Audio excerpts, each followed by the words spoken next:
What's up, guys? It's Alec Torelli. Welcome back to the Hand of the Day. Today's episode is brought to you by 888 Poker. Today's hand comes from my reader Dominik, playing a big tournament online. The lines are 200, 400. Under the gun opens to 876, about 2x, a little over 2x open. The button calls, and we call in the big blind with pocket fours.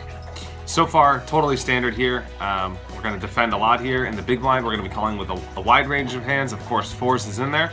We're loving it. We go three ways to the flop.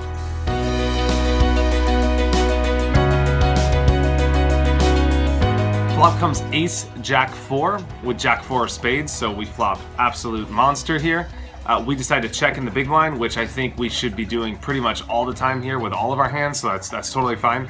And now the under the gun raiser also checks.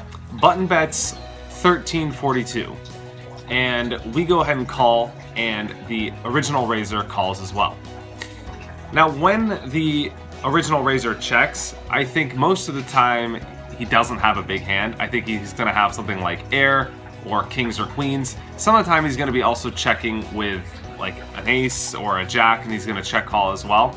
So we don't really know a ton about the under the gun raiser's hand, but the button bets 1350 on the flop here, and we have a decision. We could either check call or check raise. I think you could argue to go both ways.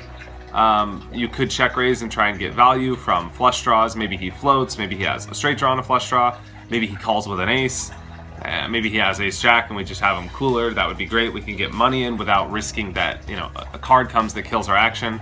Or we could just check call and maybe let the big blind in the pot, and then maybe check raise the turn, or try and build a pot by making our hand look weaker and hoping that he continues to barrel or bluff us, etc. So one of the things I would use to decide what to do on the flop is just what I know about the button. Like, is he going to c-bet here 100% of the time? If he's capable of bluffing all the time, I might just call and let him continue bluffing or barreling and make my hand look weaker than it is. If he's a tight player and he's only going to bet when he has a decent hand, I might check raise, and because I know he's going to have something that he could compete in the pot with. So it really could go either way here. I would mix it up and do both. Calling is fine. Under the gun calls, we go three ways to the turn.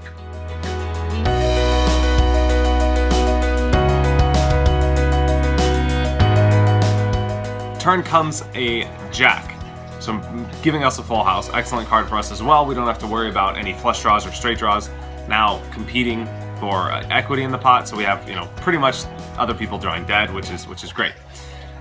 We go ahead and check. Under the gun checks and the button checks. Now on the turn here, checking is fine. I think our plan is probably, if we do check, we're probably going to check call. I think check raising looks a little strong here. I would probably check call again, make it look like I have an ace, and hope that my opponent bets again or something like that. But we could go ahead and lead here as well and represent a jack, and we would also be leading here with some of our bluffs. It's probably more likely that we have a jack than anyone else.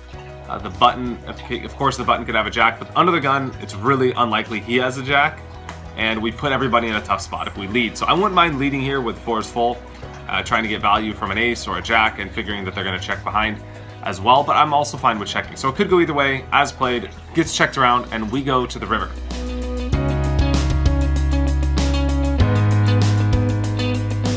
River brings an offsuit 9, and we bet 5,300, about 5,279, which is a pretty big bet, like 3/4, 4/5 pot. Pretty decent sized bet here, especially in a tournament. And under the gun calls, and now the button shoves all in. And my reader asks, he says, am I supposed to call here? What do I do in this spot? What do I think the button has? And he says, I think that the button, the only hand I beat is something like Jack X, which I think he would have either bet the turn with or just called on the river. So Dominik, I agree with your assessment. I don't think that the button is really going to shove with Jack X for value, because he probably just would have bet the turn if he had a jack. So it strikes me as a little weird to take this line with a jack, because I think he's either going to check, either going to bet the turn with a jack or just call the river. I don't think he's going to check the turn and then shove the river. He's almost overplaying his hand. So I think in this spot, he either has a boat, ace-jack. Aces are pretty unlikely given that he just called pre-flop. So ace-jack, quad-jacks, I guess, or jack-9 or nines full, I think are the hands that he could have for value, or I think he's bluffing. So you got to just, in this spot, figure out, you know, what odds am I getting and what percent of the time does the button need to be bluffing or have a worse hand for value for me to justify calling. Well, if you run the numbers here, you basically need to be right 1/3 of the time. Now, this is all under the assumption that the under the gun raiser never has this beat. And I think that's a fair assumption, because I think if under the gun has like aces full or ace jack or nines full or jack 9 or anything that beats us, he's going to put in a raise here trying to get value from us instead of hoping that the button overcalls or makes a play. So I think it's safe to say that the under the gun has something like jack X or ace king, and he's just hoping that his hand is good against us and he's bluff catching. I don't think he ever has a monster. So I'm not really worried about him, but it is interesting because his call, you know, takes away some of the hands that the button could have, because he had to call with something. So if he has a jack or an ace, then, you know, it's less likely that the button has ace jack or jacks full or something like that. So I mean, it's a tough spot, but you really gotta like ask yourself what you know about the button and think, is he bluffing 1/3 of the time here? I think most of the time in this spot, it's just not a bluff, and 1/3 of the time is quite a bit. I think people here are bluffing like 10 to 15% of the time. I don't think it's a spot that people bluff very, very often. So I think you could get away with making a huge fold here. Even though, you know, if you do fold this hand, you open yourself up to getting bluffed more often in the future. But at the same time, if people aren't taking advantage of that and actually bluffing, then you should just be folding and allowing yourself to be exploited, even though you're never actually being exploited because no one's taking advantage of the situation. So I hope that makes sense. I would probably, I don't fault you for folding. I mean, if you know nothing about your opponents, you think they're tight, you mentioned that the button is a regular and nothing special, like doesn't do anything out of the ordinary, I probably would fold here too. I think it's a big fold.